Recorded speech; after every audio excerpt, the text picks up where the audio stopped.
Hello, I'm Robert Mackenzie at the Harper Library of the University of Chicago. Almost everyone here, like every family in the United States, has suffered from one of the great evils of our time, inflation. Spiraling prices that bring unemployment and threaten to undermine the savings of the whole people. Well, now, we've all agonized about this problem. Milton Friedman has spent many years analyzing it, and he's convinced he understands the cure, as you'll see in this film.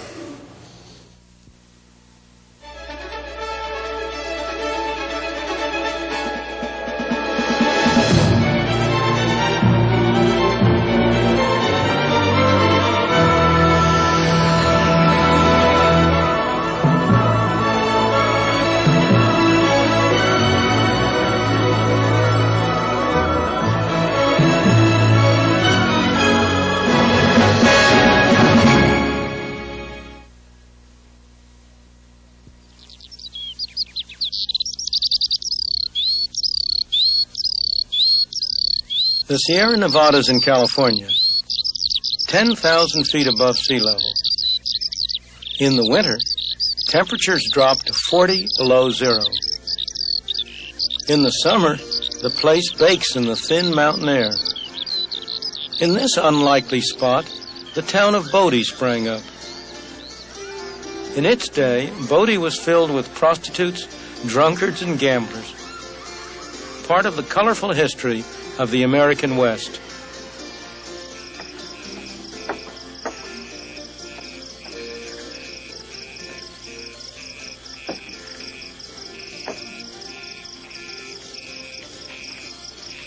A century ago, this was a town of 10,000 people.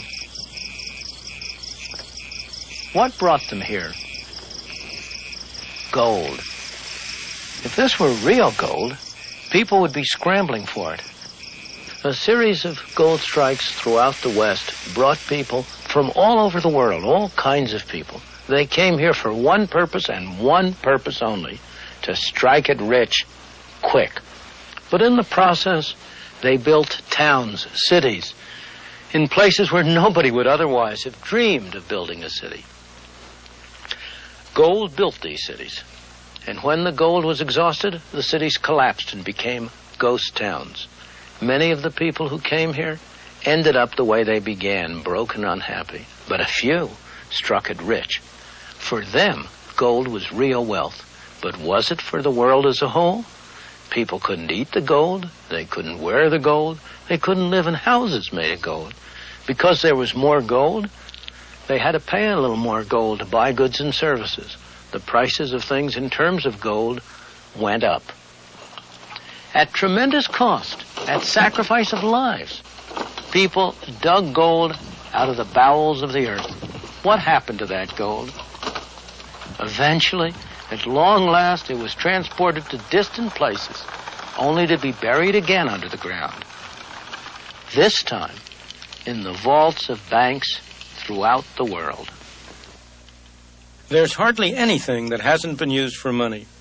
Rock salt in Ethiopia, brass rings in West Africa, cowrie shells in Uganda. Even a toy cannon, anything can be used as money. Crocodile money in Malaysia, absurd, isn't it? That beleaguered minority of the population that still smokes may recognize this stuff as the raw material from which their cigarettes are made. But in the early days of the colonies, long before the United States was established, this was money. It was a common money of Virginia, Maryland, and the Carolinas. It was used for all sorts of things. The legislature voted that it could be used legally to pay taxes. It was used to buy food, clothing, and housing. Indeed, one of the most interesting sights was to see the husky young fellows at that time lug 100 pounds of it down to the docks to pay the costs of the passage of the beauteous young ladies who had come over from England to be their brides. Now, you know how money is. There's a tendency for it to grow, for more and more of it to be produced, and that's what happened with this tobacco. As more tobacco was produced, there was more money, and as always when there's more money, prices went up, inflation. Indeed, at the very end of the process, prices were 40 times as high in terms of tobacco as they had been at the beginning of the process. And as always when inflation occurs, people complained. And as always, the legislature tried to do something. And as always, to very little avail. They prohibited certain classes of people from growing tobacco. They tried to reduce the total amount of tobacco grown. They required people to destroy part of their tobacco. But it did no good. Finally, many people took it into their own hands, and they went around destroying other people's tobacco fields. That was too much. And they passed a law making it a capital offense, punishable by death, to destroy somebody else's tobacco. Gresham's law, one of the oldest laws in economics, was well illustrated. That law says that cheap money drives out dear money, and so it was with tobacco. Anybody who had a debt to pay, of course, tried to pay it in the worst quality of tobacco he had. He saved the good tobacco to sell overseas for hard money. The result was that bad money drove out good money. Finally, almost a century after they had started using tobacco as money, they established warehouses in which tobacco was deposited in barrels, certified by an inspector according to his views as to its quality and quantity. And they issued warehouse certificates, which people gave from one to another to pay for the bills that they accumulated. These pieces of green printed paper are today's counterparts of those tobacco certificates, except that they bear no relation to any commodity. In this program, I want to take you to Britain to see how inflation weakens the social fabric of society. Then, to Tokyo, where the Japanese had the courage to cure inflation. To Berlin, where there's a lesson to be learned from the West Germans in how so-called cures are often worse than the disease. And to Washington, where our government keeps these machines working overtime. And I'm going to show you how inflation can be cured.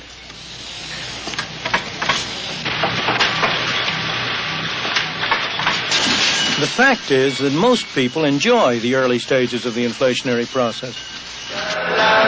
Britain, in the swinging 60s, there was plenty of money around. Business was brisk, jobs were plentiful, and prices had not yet taken off. Everybody seemed happy at first. But by the early 70s, as the good times rolled along, prices started to rise more and more rapidly. Soon, some of these people were going to lose their jobs. We have got it made. The party was coming to an end. Sha-la-la-la-la-la-la-la. We're on top of the world. Sha-la-la. The story is much the same in the United States, only the process started a little later. We've had one inflationary party after another, yet we still can't seem to avoid them. How come? Before every election, our representatives would like to make us think we're getting a tax break. And they're able to do it while at the same time actually raising our taxes because of a bit of magic they have in their kit bag. That magic is inflation. They reduce the tax rates, but the taxes we have to pay go up because we are automatically shoved into higher brackets by the effect of inflation. A neat trick. Taxation without representation. The more I work, it seems like the more they take off of me. I know if I work an extra day or 2 extra days, what they take in federal income tax alone is almost doubled because apparently it puts you in a higher income tax bracket and it takes more off you. Bob Crawford lives with his wife and 3 children in a suburb of Pittsburgh. They're a fairly average American family. Don't slam the door, Daphne. Okay. All right. What are you doing? Making your favorite dish. No. We went to the Crawfords' home after he'd spent a couple of days working out his federal and state income taxes for the year. For our benefit, he tried to estimate all the other taxes he had paid as well. In the end, though, he didn't discover much that will surprise anybody. Inflation is going up. Everything's getting more expensive. No matter what you do, as soon as you walk out of the house, everything's going up. Your gas bills keep going up, electric bills, your gasoline, You could name 1,000 things that are going up, but just everything's going sky high. Your food. My wife goes to the grocery store. We used to live on, say, $60 or $50 every 2 weeks just for our basic food. Now it's $80 or $90 every 2 weeks. Things are just, they're going out of sight as far as expense to live on. Like I say, it's getting tough, and it seems like every month it gets worse and worse. And I don't know where it's going to end. At the end of the day, I've spent nearly $6,000 of my earnings on taxes. That leaves me with a total of $12,000 to live on. That might seem like a lot of money, but 5-6 years ago, I was earning $12,000. How does taxation without representation really affect how much the Crawford family has left to spend after it's paid its income taxes? Well, in 1972, Bob Crawford earned $12,000. Some of that income was not subject to income tax. After paying income tax on the rest, he had this much left to spend. 6 years later, he was earning $18,000 a year. By 1978, the amount free from tax was larger. But he was now in a higher tax bracket, so his taxes went up by a larger percentage than his income. However, those dollars weren't worth anything like as much. Even his wages, let alone his income after taxes, hadn't kept up with inflation. His buying power was lower than before. That is taxation without representation in practice. We had a number of you brothers that are sitting here today that were with us on that committee, and I'd like to tell you one of the things... There are many traditional scapegoats blamed for inflation. How often have you heard inflation blamed on labor unions for pushing up wages? Workers, of course, don't agree. But, fellas, this is not true. This is a subterfuge. This is a myth. Your wage rates are not creating inflation. And he's right. Higher wages are mostly a result of inflation rather than a cause of it. Economists in this country... Indeed, the impression that unions cause inflation arises partly because union wages are slow to react to inflation. And then there's pressure to catch up. On a day-to-day basis, trying to represent our own members. But that, in fact, is not the case. Not only can we not play catch-up, we can't even maintain a wage rate commensurate with the cost of living that's going up in this country.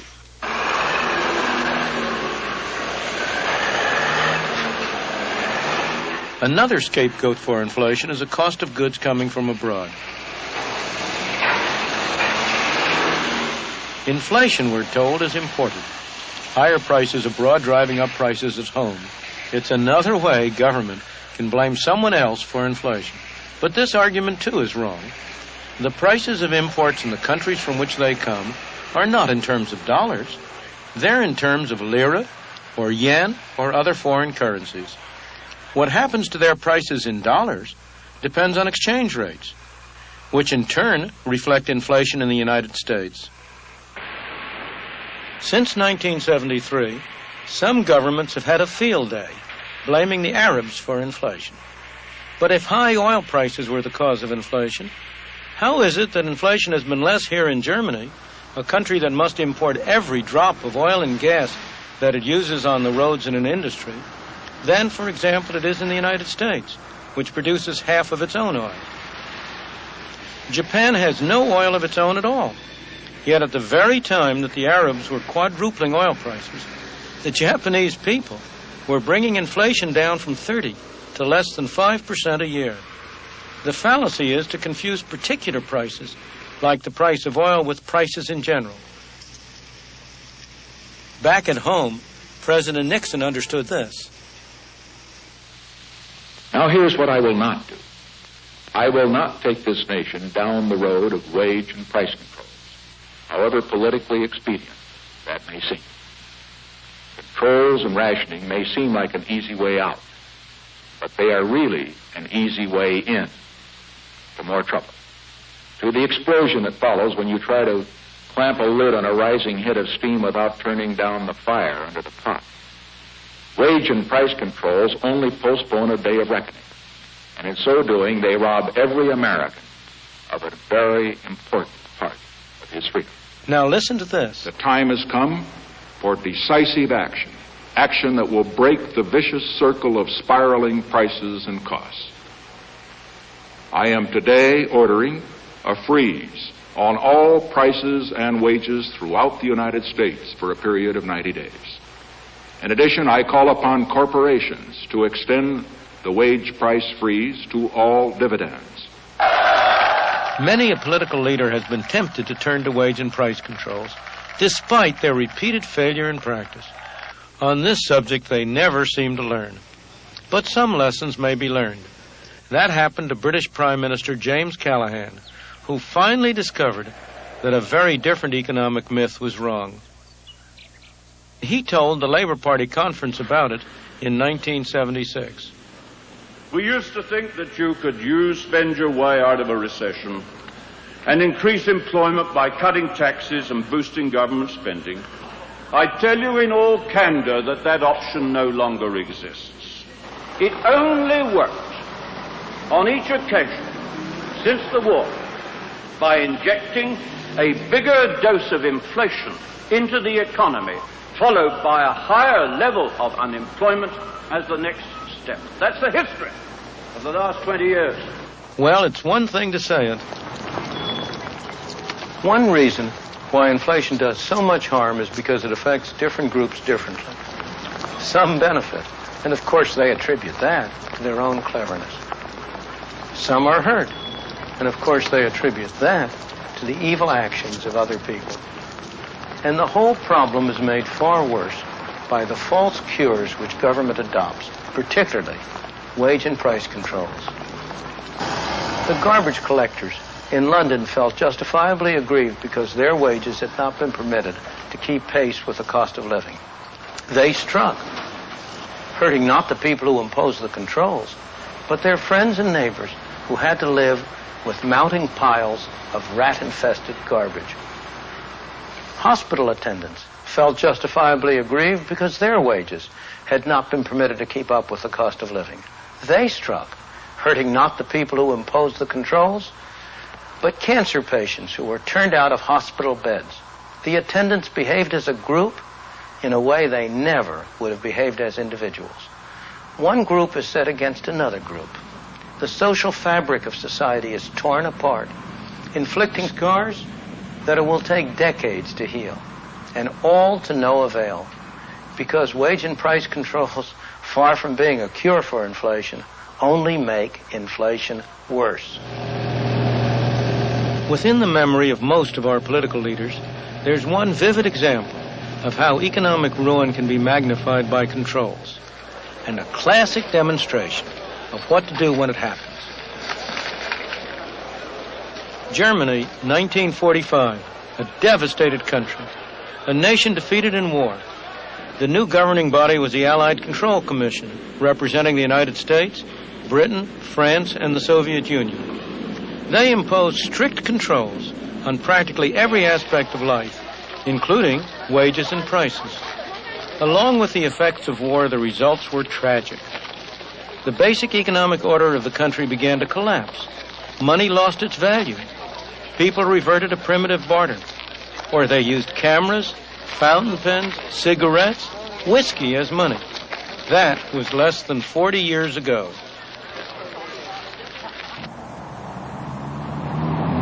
This is Germany as we know it today, transformed into a place a lot of people would like to live in.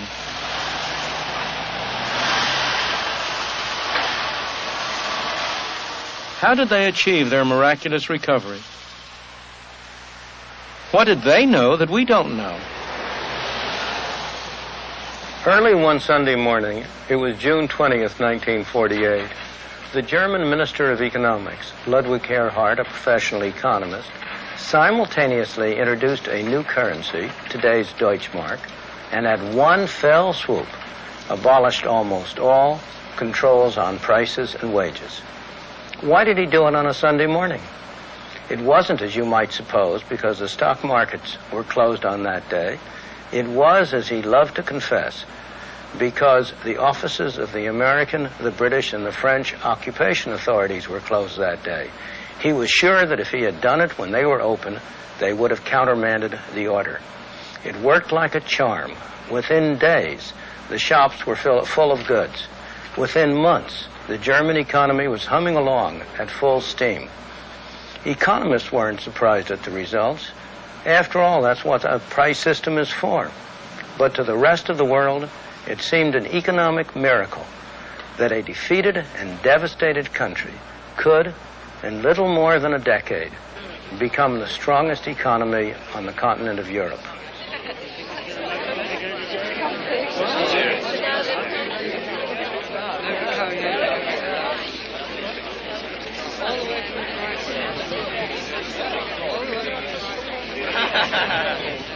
In a sense, this city, West Berlin, is something of a unique economic test tube, set as it is deep in communist East Germany.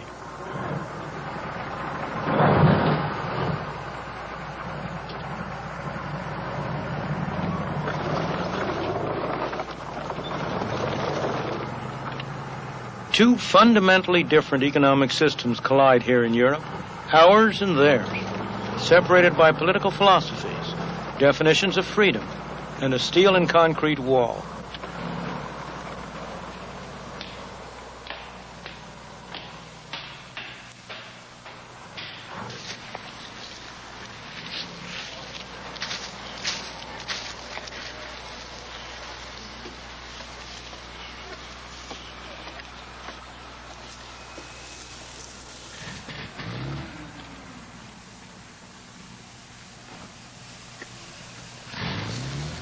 To digress from inflation, economic freedom does not stand alone. It's part of a wider order. I wanted to show you how much difference it makes by letting you see how the people live on the other side of that Berlin Wall. But the East German authorities wouldn't let us. The people over there speak the same language as the people over here. They have the same culture. They have the same forebears. They are the same people. Yet you don't need me to tell you how differently they live. There is one simple explanation. The political system over there cannot tolerate economic freedom. The political system over here could not exist without it. But political freedom cannot be preserved unless inflation is kept in bounds. That's the responsibility of government, which has a monopoly over places like this. The reason we have inflation in the United States, or for that matter anywhere in the world, is because these pieces of paper and the accompanying book entries, or their counterparts in other nations, are growing more rapidly than the quantity of goods and services produced. The truth is, inflation is made in one place and one place only, here in Washington. This is the only place where there are presses like this that turn out these pieces of paper we call money. This is a place where the power resides to determine how rapidly the amount of money shall increase.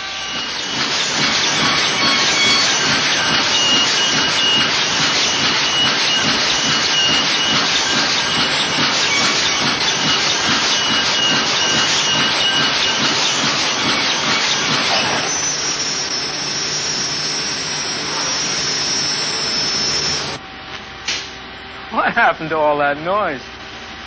That's what would happen to inflation if we stopped letting the amount of money grow so rapidly. This is not a new idea. It's not a new cure. It's not a new problem. It's happened over and over again in history. Sometimes inflation has been cured this way on purpose. Sometimes it's happened by accident. During the Civil War, the North, late in the Civil War, overran the place in the South where the printing presses were setting up, where the pieces of paper were being turned out. Prior to that point, the South had had a very rapid inflation. If my memory serves me right, something like 4% a month. It took the Confederacy something over 2 weeks to find a new place where they could set up their printing presses and start them going again. During that 2-week period, inflation came to a halt. After the 2-week period, when the presses started running again, inflation started up again. It's that clear that straightforward. More recently, there's another dramatic example of the only effective way to deal with rampant inflation. In 1973, Japanese housewives going to market were faced with an unpleasant fact. The cash in their purses seemed to be losing its value. Prices were starting to soar as the awful story of inflation began to unfold once again. The Japanese government knew what to do. What's more, they were prepared to do it. When it was all over, economists were able to record precisely what had happened. In 1971, the quantity of money started to grow more rapidly. As always happens, inflation wasn't affected for a time. But by late 1972, it started to respond. In early 73, the government reacted. It started to cut monetary growth, but inflation continued to soar for a time. The delayed reaction made 1973 a very tough year of recession. Inflation tumbled only when the government demonstrated its determination to keep monetary growth in check. It took 5 years to squeeze inflation out of the system. Japan had attained relative stability. Unfortunately, there's no way to avoid the difficult road the Japanese had to follow before they could have both low inflation and a healthy economy. First, they had to live through a recession until slow monetary growth had its delayed effect on inflation. Inflation is just like alcoholism. In both cases, when you start drinking or when you start printing too much money, the good effects come first. The bad effects only come later. That's why, in both cases, there's a strong temptation to overdo it, to drink too much and to print too much money. When it comes to the cure, it's the other way around. When you stop drinking or when you stop printing money, the bad effects come first and the good effects only come later. That's why it's so hard to persist with the cure. In the United States, 4 times in the 20 years after 1957, we undertook the cure. But each time, we lacked the will to continue. As a result, we had all the bad effects and none of the good effects. Japan, on the other hand, by sticking to a policy of slowing down the printing presses for 5 years, was, by 1978, able to reap all the benefits: low inflation and a recovering economy. But there's nothing special about Japan. Every country that has had the courage to persist in a policy of slow monetary growth has been able to cure inflation and at the same time achieve a healthy economy. And here at the Harper Library in the University of Chicago, our distinguished guests have their own ideas, too. So let's join them now. If you can control the money supply, you can certainly cut back or control the rate of inflation. I'd have to say that that prescription is a little bit easier to write than it is to fill. I think there are some other ways to do it, and I would relate the money supply. I think inflation is a measure of the relationship between money and the goods and services that money is meant to cover. And so if you can stimulate the production of goods and services, it's helpful. It's a little tougher to control the money supply, although I think it can be done, than just saying that you should control it, because we've had the growth of credit cards, which is a form of money created, in effect, by the free enterprise system. It isn't all just printed in Washington. But that may sound too defensive. I think he was right in saying it was that the inflation is Washington-based. Mr. Martin, nobody's been in the firing line longer than you, 17 years head of the Fed. Could you briefly comment on that, and we'll go around the group? I want to say 19 years. I wouldn't be out here if it weren't for Milton Friedman today. He came down and gave us advice from time to time. Never taken. He's going to do some interviewing later, I warn you. And I'm rather glad we didn't take some all the time. In your 19 years as chairman of the Federal Reserve, Bill, the average growth in the money supply was 3.1% per year. The inflation rate was 2.2%. Since you left, the money supply has exactly doubled. The inflation rate is average over 7%. And, of course, in recent times, the money supply has been growing in double-digit territory, as has our inflation rate. May I first of all confirm two facts which have been so vividly brought out in the film of Professor Friedman, namely that at the basis of the relatively good performance of Western Germany were really two events. One, the establishment of a new sound money, which we tried to preserve sound afterwards, and secondly, the jump overnight into a free market economy without any controls over prices and wages. These were the two fundamental facts. Now, we have tried to preserve monetary stability by just trying to follow this prescription of Professor Friedman, namely monetary discipline, keeping monetary growth relatively moderate. I must, however, warn you, it's not so easy as it looks. If you just say governments have to have the courage to persist in that course. Yeah. Nobody does disagree with the proposition that excessive growth in money supply is an essential element in the inflationary process, and that the real problem is not what to do, but how to have the courage and the will to do it. And I want to go and start, if I may, on that subject, because I think that's what we ought to explore. Why is it we haven't had the courage and don't, and under what circumstances will we? And I want to start with Bill Martin, because his experience is a very interesting experience. His 19 years was divided into different periods. In the first period, that average that Burl Sprinkle spoke about, averaged two very different periods. An early period of very slow growth and slow inflation, a later period of what at the time was regarded as creeping inflation. Now we'd be delighted to get back to it. People don't remember that at the time that Mr. Nixon introduced price and wage controls in 1971 to control an outrageous inflation, the rate of inflation was 4.5% per year. Today we'd regard that as a major achievement. But the latter part of the period when you were chairman was a period when the inflation rate was starting to creep up and money growth rate was also creeping up. Now, if I go from your period, you were eloquent in your statements to the public, to the press, to everyone about the evils of inflation and about the determination of the Federal Reserve not to be the architect of inflation. Your successor, Arthur Burns, was just as eloquent, made exactly the same kinds of statements, as effectively, and again, over and over again, said the Federal Reserve will not be the architect of inflation. His successor, Mr. G. William Miller, made the same speeches and the same statements and the same protestations. His successor, Paul Volcker, he is making the same statements. Now, my question to you is, why is it that there has been such a striking difference between the excellent pronouncements of all chairmen of the Fed? Therefore, it's not personal on you. You have a lot of company, unfortunately, for the country.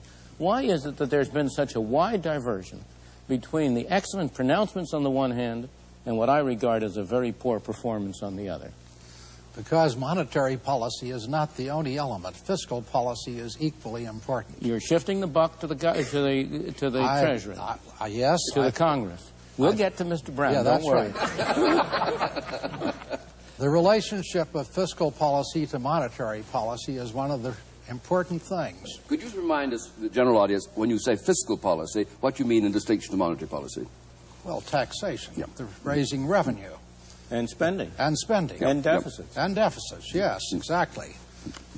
And I think that you have to realize that when I've talked for a long time about the independence of the Federal Reserve, that's independence within the government, not independence of the government.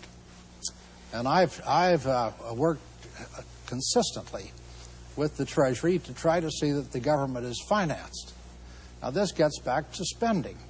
The government says they're going to spend a certain amount, and then it turns out they don't spend that amount.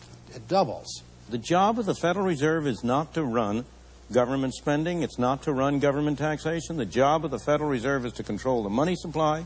And I believe, frankly, I have always believed, as you know, that these are excuses and not reasons for well, that's where you and I differ, because I think we would be irresponsible if we didn't take into account the needs and what the government is saying and doing. I think if we just went on our own irresponsibly, I say it on this because I was in the Treasury before I came to the Fed, and I know the other side of the picture.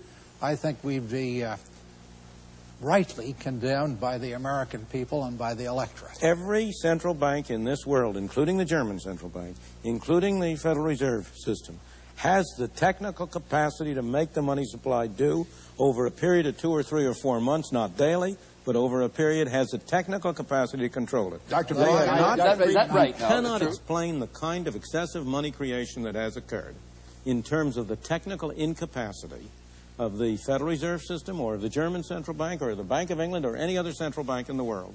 I wouldn't say technically we are incapable of doing that, although we have never succeeded in controlling the money supply month by month. That's right. But I would say we can technically control it half-yearly, from one half-year period to the next, and that would be sufficient for controlling inflation. It's like steering a ship. It doesn't move. I'm an economic scientist, and I'm trying to observe phenomena, and I observe that every Federal Reserve chairman says one thing and does another. I don't mean he does, the system does. Yep. How different is your setup in Germany? You've heard this problem of governments getting committed to spending and the Fed having one way or the other to accommodate itself to it. Now, what's your position on this very interesting problem?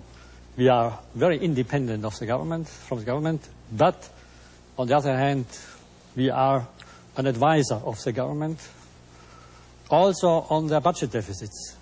And they would not easily go before Parliament with a deficit in their budget which is openly criticized and disapproved by the central bank. Why? Because we have a tradition in our country that we can also publicly criticize the government on this account. And second, if, as has happened in our case too, the government goes beyond what is tolerable for the sake of overall equilibrium, we have let it come through in the capital markets. That is to say, they have driven up interest rates. That has drawn public criticism, and that has had some effect on their attitude. I think that's a very important point that Dr. Eminger just made, because there is not a one-to-one relationship between government deficits and what happens to the money supply at all. The pressure on the Federal Reserve comes indirectly. It comes because large government deficits, if they are financed in the general capital market, will drive up interest rates, and then we have the Wright-Patmans in Congress and their successors pressuring the Federal Reserve to enter in and finance the deficit by printing money as a way of supposedly holding down interest rates. Now, before I turn to Mr. Brown and ask him that, I just want to make one point which is very important. The Federal Reserve's activities in trying to hold down interest rates have put us in a position where we have the highest interest rates in history. It's another example of the difference between the announced intentions of a policy and the actual result. But now I want to come to Clarence Brown and ask him, shift the buck to him and put him on the hot seat for a bit. The government spending has been going up rapidly, Republican administration or Democratic administration. This is a nonpartisan issue. It doesn't matter. Right. Government deficits have been going up rapidly, Republican administration or Democratic administration. Why is it that here again you have the difference between pronouncements and performance? There is no congressman, no senator who will come out and say, I am in favor of inflation. There is not a single one who will say, I am in favor of big deficits. They'll all say, we want to balance the budget, we want to hold down spending, we want an economical government. How do you explain the difference between performance and talk on the side of Congress? Well, first, I think we have to make one point. I'm not so much with the government as I am against it. I understand. As you know, I'm a minority member of Congress. Again, I'm not directing this at you personally. I understand, of course. And while the administrations, as you mentioned, Republican and Democratic administrations, have both been responsible for increases in spending, at least in terms of their recommendation, it is the Congress, and only the Congress, that appropriates the funds and determines what the taxes are. The President has no authority to do that, and so one must lay it at the feet of the U.S. Congress. Now, I guess we'd have to concede that it's a little bit more fun to give away things than it is to withhold them, and this is the reason that the Congress responds to a general public that says, well, I want you to cut everybody else's program but the one in which I am most particularly interested. Save money, but incidentally, my wife is taking care of the orphanages, and so let's try to help the orphanages, or whatever it is. Let me try to make a point, if I can, however, on what I think is a new spirit moving within the Congress, and that is that inflation as a national affliction is beginning to have an impact on the political psychology of many Americans. Now, the Germans, the Japanese, and others have had this terrific post-war inflation. The Germans have been through it twice, after World War I and World War II, and it's a part of their national psyche. But we are affected in this country by the Depression. Our whole tax structure is built on the Depression. The idea of the tax structure in the past has been to get the money out of the mattress, where it went after the banks failed in this country and jobs were lost, and out of the woodshed or the tin box in the backyard, get it out of there and put it into circulation. Get it moving, get things going. And one of the ways to do that was to encourage inflation, because if you held on to it, the money would depreciate. And the other way was to tax it away from people and let the government spend it. Now there's a reaction to that, and people are beginning to say, wait just a minute, we're not afflicted as much as we were by depression, we're now afflicted by inflation, and we'd like for you to get it under control. Now you can do that in another way, and that without reducing the money supply radically. I think the Joint Economic Committee has recommended that we do it gradually. But the way that you can do it is to reduce taxes and the impact of government, that is, the weight of government, and increase private saving so that the private saving can finance some of the debt that you have. There is no way you can do it without reducing, in my opinion, the rate of monetary growth, and I, recognizing the facts, even though they ought not to be that way, I wonder whether you can reduce the rate of monetary growth unless Congress actually does reduce government spending as well as government taxes. The problem is that every time we use demand management, we get into a kind of an Iron Maiden kind of situation. We twist this way, and one of the spikes grabs us here, so we twist that way, and a spike over here gets us. And every recession has had higher basic unemployment rates than the previous recession in the last several years, and every inflation has had higher inflation. We've got to get that tilt out of the society. Would it be fair to say, though, that a fundamental difference is the Germans are more deeply fearful of a return to inflation, having had the horrifying experience between the wars especially? We tend to be more afraid of recession turning into depression. I think there is something in it, and in particular in Germany a government would have to fear very much in their electoral prospects if they went into such an election period with a high inflation rate. But there's another important difference. We fear unemployment. You fear more unemployment. Than inflation, it seems. Yeah, well, unemployment is feared with us too, but inflation is just as much feared. But there's another difference. Namely, once you have got into that escalating inflation, where every time the base, the plateau is higher, it's extremely difficult to get out of it. You must avoid getting into that now. That's a very cheap advice from me because you are there already. But we have, for the last 15, 20 years, always studied foreign experiences and told ourselves we never must get into this vicious circle. Once you are in, it takes a long time to get out of it. That is what I'm preaching now, that we should avoid at all costs to get again into this vicious circle as we had it already in 73, 74. It took us also 4 years to get out of it, although we were only at 8% inflation. 4 years to get down to 3%.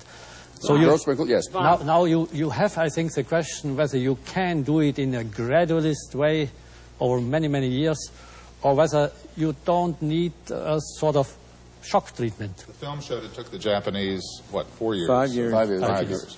Bob, one of my greatest concerns is that we haven't suffered enough yet. Most of the nations that have finally got their inflation... Speech, I can tell you. Well, I'm not running for office, Clarence. Most countries that finally got their inflation under control had 20, 30% or worse inflation. Germany had much worse, and the public supports them. We live in a democracy, and we're getting constituencies that gain from inflation. If you look at people that own real estate, they've done very well. And how can we get there without going through even more pain? And I doubt that we will. If you ask who are the constituencies that have benefited most from inflation, there are no doubt. It is the homeowners, but it's also the congressmen who have been able to vote higher spending without having to vote higher taxes. They have, in fact, Congress has, in fact, voted for inflation, but you have never had a congressman on record to that effect. It's the government civil servants who have their own salaries are indexed and tied to inflation. They have a retirement benefit, a retirement pension that's tied to inflation. They qualify, a large fraction of them, for Social Security as well, which is tied to inflation. So that the beneficiary... Labor contracts that are... labor many contracts. pricing things that are tied But the to one thing that isn't tied to inflation, and here I want to come back and ask why Congress has been so bad in this area, is our taxes. It has been impossible to get Congress to index the tax system so that you don't have the present effect, where every 1% increase in inflation pushes people up into higher brackets and forces them to pay higher taxes. Well, as you know, I'm an advocate of that. I know you are. Some countries do that, of course. Canada does it. Yes. It indexes the index. And I went up to Canada on a little weekend seminar program on indexing and came back an advocate of indexing, because I found out that the people who are delighted with indexing are the taxpayers, because as the inflation rate goes up, their tax level either maintains its same level or goes down.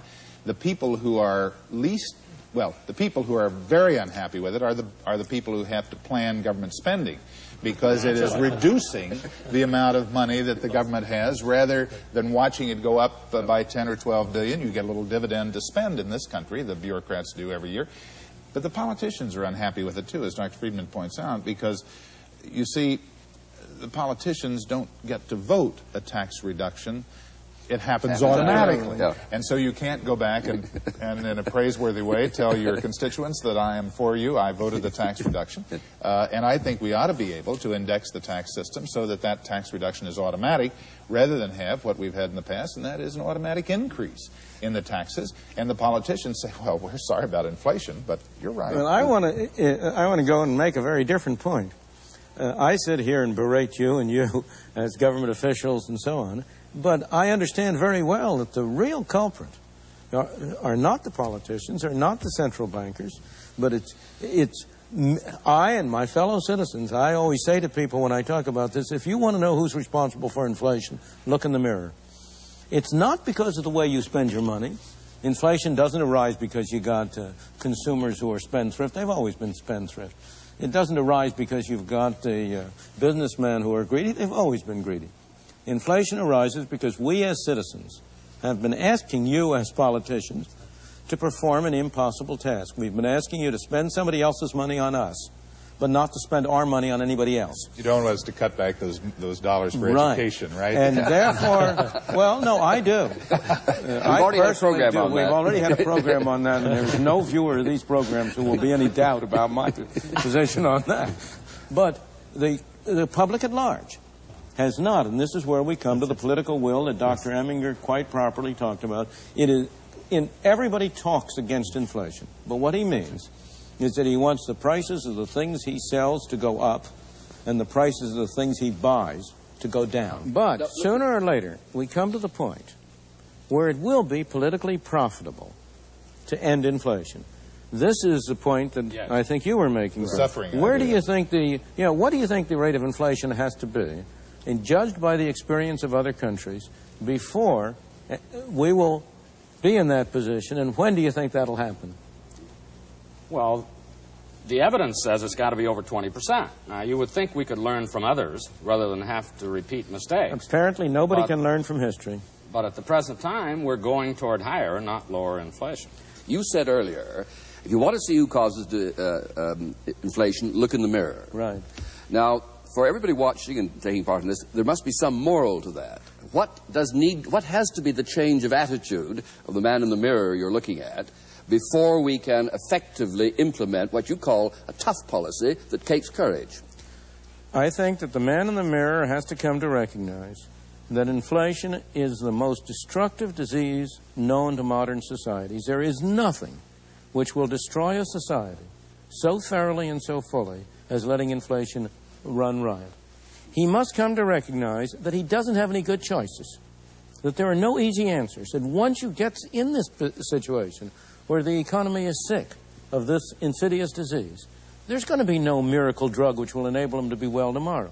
That the only choices he has, do I go through a tough period for 4 or 5 years of relatively high unemployment, relatively low growth, or do I try to push it off by taking some more of the hair of the dog that bit me and get around it now at the cost of still higher unemployment, as Clarence Brown said later on. The only choice this country faces is whether we have temporary unemployment for a short period as a side effect of curing inflation, or whether we go into a period of still higher unemployment later on and have it to do all over again. That's the only choice we face. And when the public at large recognizes that, they will then elect people to Congress, a president to office, who is committed to less government spending and to less government printing of money. And until that happens, we will not cure inflation. So, Dr. Friedman, let me differ with you to this extent. I think it is important that at the time you are trying to get inflation out of the economy, that you also give the man in the street, the common man, the opportunity to have a little bit more of his own resources to spend. And if you can reduce his taxes at that time and then reduce government in that process, you give him his money to spend rather than having him yield up all that money to government. If you cut his taxes in a way to encourage it to putting that money into savings, you can encourage the additional savings in a private sense to finance the debt that you have to carry, and you can also encourage the stimulation of growth in the society, that is, the investment into capital improvements, modernization of plant, make the U.S. more competitive with other countries, and we can try to do it without as much painful unemployment as we can get by with. Don't you think that has some merit? I am all in favor, as you know, of cutting government spending. I am all in favor of getting rid of the counterproductive government regulation that reduces productivity and disrupts investment. And if we do that, we can cut taxes some, can we not? We should. Taxes, but you are introducing a confusion that has confused the American people. And that is a confusion between spending and taxes. The real tax on the American people is not what you label taxes. It's total spending. If Congress spends $50 billion more than it takes in, if government spends $50 billion, who do you suppose pays that $50 billion? Of course. The Arab sheiks aren't paying it. Santa Claus isn't paying it. The Tooth Fairy isn't paying it.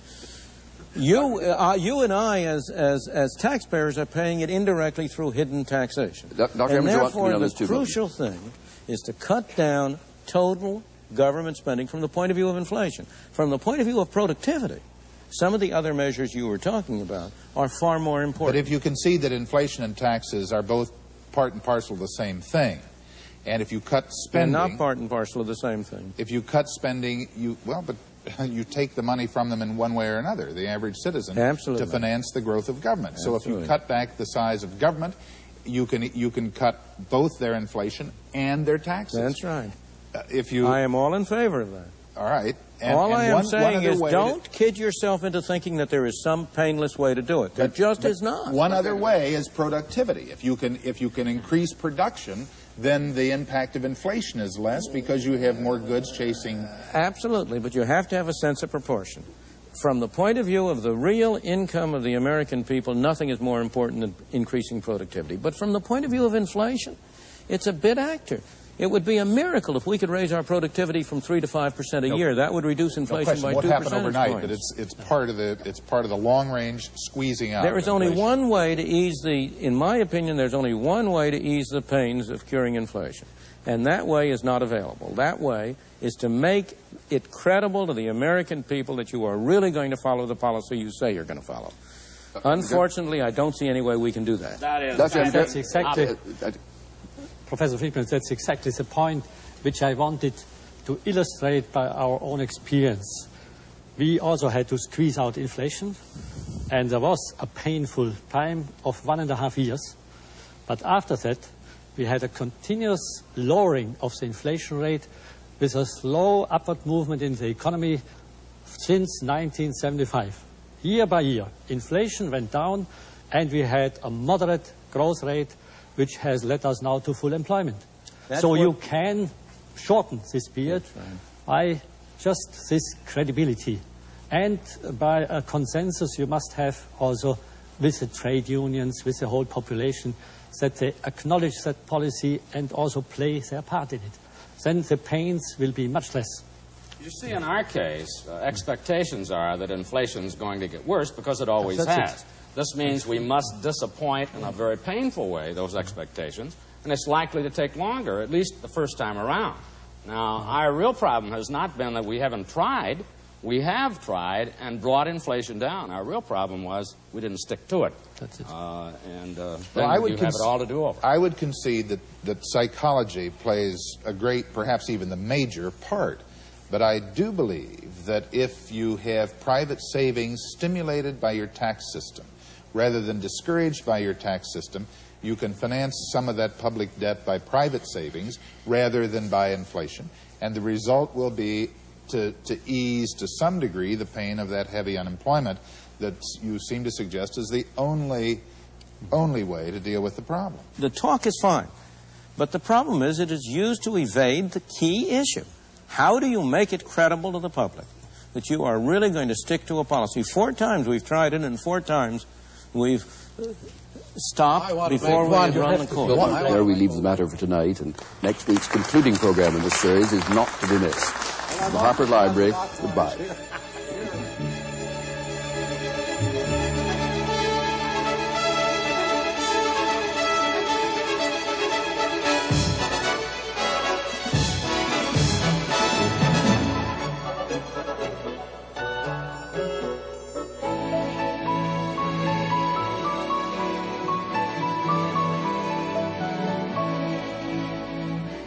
Next week, find out how power is used and abused.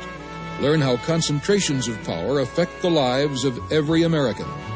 Don't miss Free to Choose next week.